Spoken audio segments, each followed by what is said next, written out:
bagaimana kita harus mengendalikan sesuatu. Jangankan yang haram, yang halal saja harus kita kendalikan.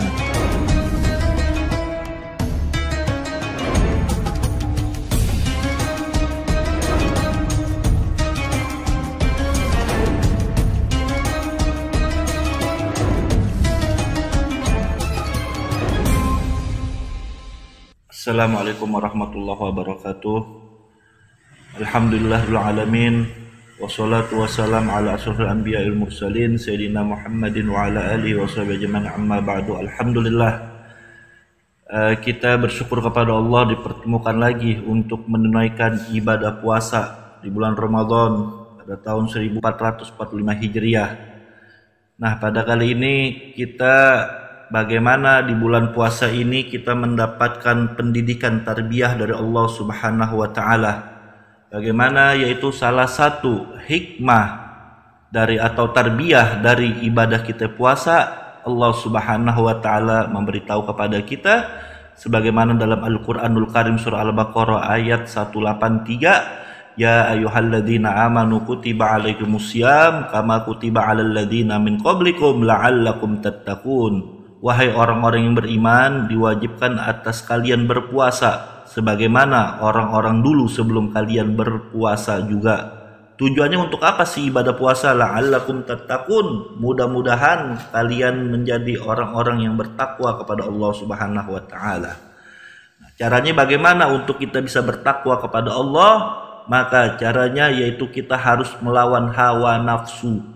Karena nafsu inilah yang menghambat kita untuk kita bisa dekat kepada Allah Subhanahu wa taala. Di bulan puasa inilah bagaimana kita diajarkan, dididik oleh Allah Subhanahu wa taala bisa mengendalikan nafsu kita. Makanan, minuman di siang hari, di bulan-bulan yang lain selain kita tidak berpuasa, maka makanan yang biasa halal, minuman yang biasa halal kita minum, makanan biasa yang kita makan menjadi halal. Tapi ketika kita sedang puasa menjadi haram.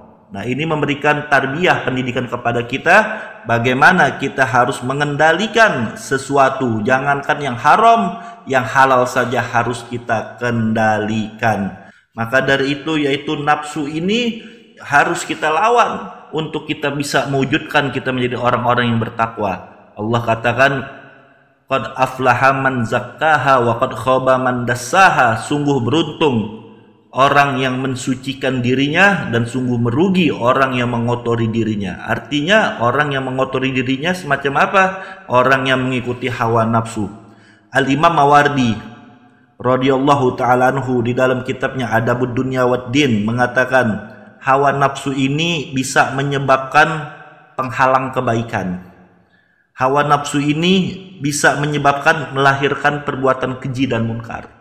Orang kalau nggak bisa mengendalikan nafsunya, maka dia akan susah mengerjakan kebaikan dan dia pasti mengerjakan perbuatan keji dan munkar. Dan hawa nafsu ini kata Imam Mawardi yaitu bisa merontokkan akal sehat kita. Akal sehat kita karena kita mengikuti nafsu kita, maka akal sehat kita menjadi luntur. Akhirnya kita mengikuti akal yang sakit. Bagaimana kita tahu ini haram, perbuatan haram, tapi karena kita terdorong dengan nafsu kita, maka yang haram kita kerjakan. Sebagaimana binatang kita lihat, yaitu binatang Allah berikan nafsu, Allah nggak berikan akal. Wajar binatang tidak bisa membedakan mana baik mana buruk. Binatang selalu mengambil yang bukan pada haknya. Binatang diberikan apa saja diambil, nggak menanya halal haram.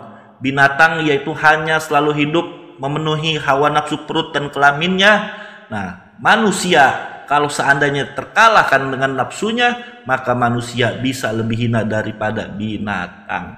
Maka dari itu kata Imam Mawardi, untuk mengontrol akal kita, maka harus kita lawan nafsu kita. Nah, di bulan puasa inilah, ibadah puasa inilah kita dididik oleh Allah Subhanahu wa taala. Yang pertama, hikmah dari puasa, pendidikan puasa, bagaimana bisa kita kontrol nafsu kita. Yang kedua, bagaimana di dalam bulan puasa ini, ibadah puasa ini ada hikmah yang luar biasa. Bagaimana kita lihat tentang dahsyatnya, hebatnya niat. Mungkin kalau kita sedang nggak puasa, kita nggak makan sampai zuhur saja, mungkin perut kita sakit, keroncongan kita lemes, nggak bisa bekerja, nggak bisa belajar. Tapi manakala ketika kita puasa, malam hari kita menancapkan niat, yaitu nawaitu shauma ghadin. Kita niat, dengan niat tersebutlah maka perut kita bisa menahan selama 12 jam kita tidak makan. Seakan-akan kita nggak kelaparan. Ini dahsyatnya niat. Ketika kita niat ada di hati, kita tancapkan niat, maka niat itu akan connect ke akal, ke otak. Maka otak akan memberikan instruksi kepada seluruh anggota tubuh kita, bersiap-siaplah bahwasanya selama 12 jam tidak akan masuk minuman, tidak akan masuk makanan. Maka dari itu, dengan niat puasa ini, badan kita tetap menjadi kuat.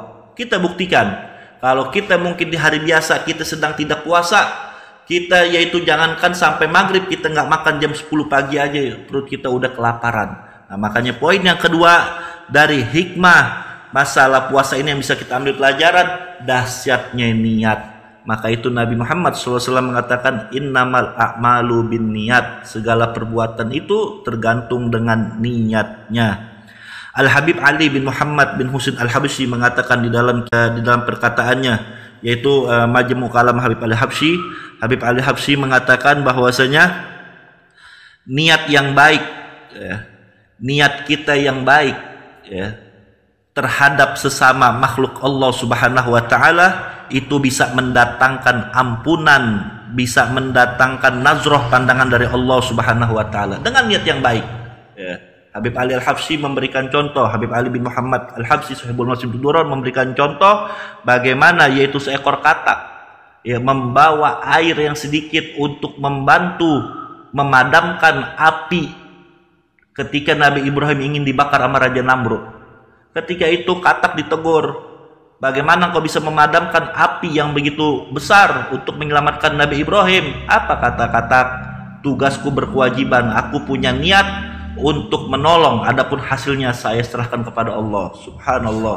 Ketika itu kata Habib Ali Habsyi, seekor katak sampai membuat yaitu Allah Subhanahu wa taala berterima kasih kepada seekor katak, walaupun mungkin hasilnya nggak seberapa, tapi karena seekor katak punya niat yang luar biasa, Allah Subhanahu wa taala menghargai niat tersebut.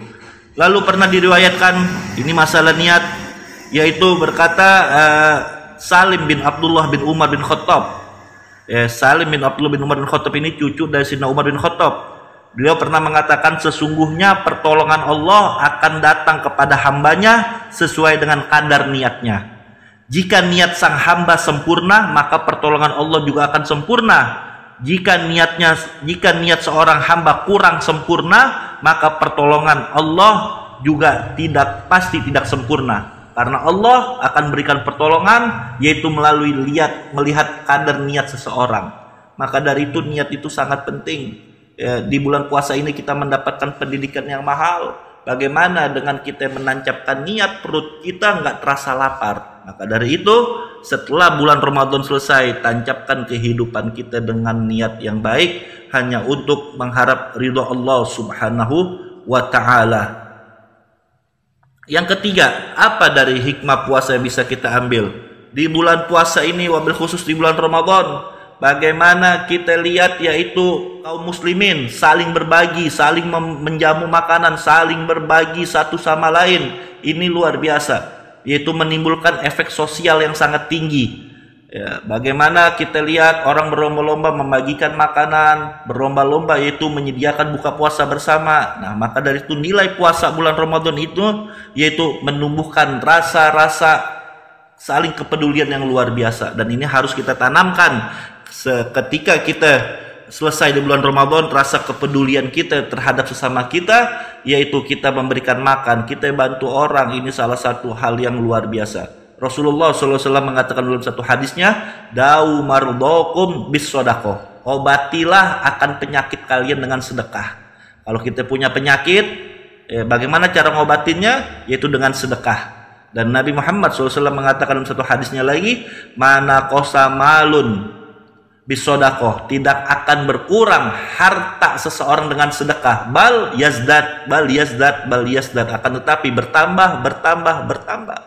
Diriwayatkan dalam kitab Qawaidul Mukhtarah Habib Zain bin Sumit, di situ beliau mengatakan Ya, ada satu riwayat ketika seseorang mengeluarkan hartanya untuk kasih makan orang lain atau untuk bantu orang yang sedang kesusahan, maka harta tersebut bisa berbicara yang mungkin kita nggak dengar. Maka harta tersebut berbicara apa?